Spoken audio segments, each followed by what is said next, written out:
শিক্ষক, নার্স এবং বেসামরিক কর্মচারীদের বেতন বৃদ্ধির দাবিতে শুরু হয়েছে তীব্র বিতর্ক।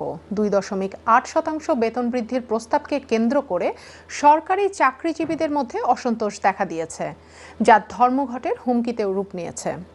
চ্যান্সেলর র্যাচেল রিভস এই প্রস্তাবকে চ্যালেঞ্জিং অর্থনৈতিক পরিস্থিতি মোকাবেলার জন্য যথাযথ বলে অভিহিত করলেও ইউনিয়নগুলো একে সম্পূর্ণ অগ্রহণযোগ্য বলেছেন। তাদের দাবি, এই প্রস্তাব বর্তমান জীবনযাত্রার ব্যয় এবং মূল্যস্ফীতির সঙ্গে সামঞ্জস্যপূর্ণ নয়। বিস্তারিত থাকছে ডেস্ক রিপোর্টে। শিক্ষক, নার্স এবং বেসামরিক কর্মচারীরা 2.8% বেতন বৃদ্ধির প্রস্তাবকে ঘিরে অসন্তোষ প্রকাশ করেছেন এবং ধর্মঘটের হুমকি দিয়েছেন।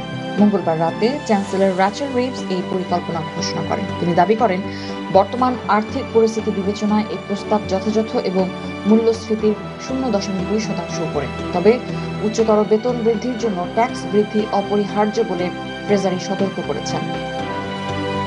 ইউনিয়ন নেতারা এই প্রস্তাবকে অবিলম্বে প্রত্যাখ্যান করেছেন। ডাক্তার ও নার্সরা জানিয়েছেন, প্রস্তাব বাস্তবায়িত না হলে রোগীদের সেবা ব্যাহত হওয়ার ঝুঁকি রয়েছে, বিশেষত শীত মৌসুমে যখন স্বাস্থ্য খাতে চাপ বৃদ্ধি পায়।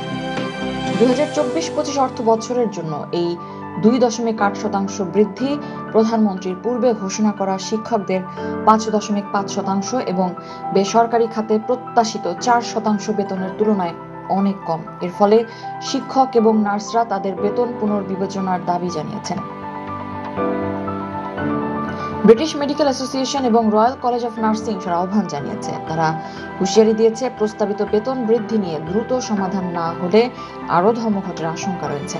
এই পরিস্থিতিতে সরকারের সিদ্ধান্ত কি হবে এবং ধর্মঘট এড়াতে তারা কি পদক্ষেপ নেবে তা এখন দেখার বিষয়। ইসলাম, ডেস্ক রিপোর্ট, আইঅন নিউজ, লন্ডন।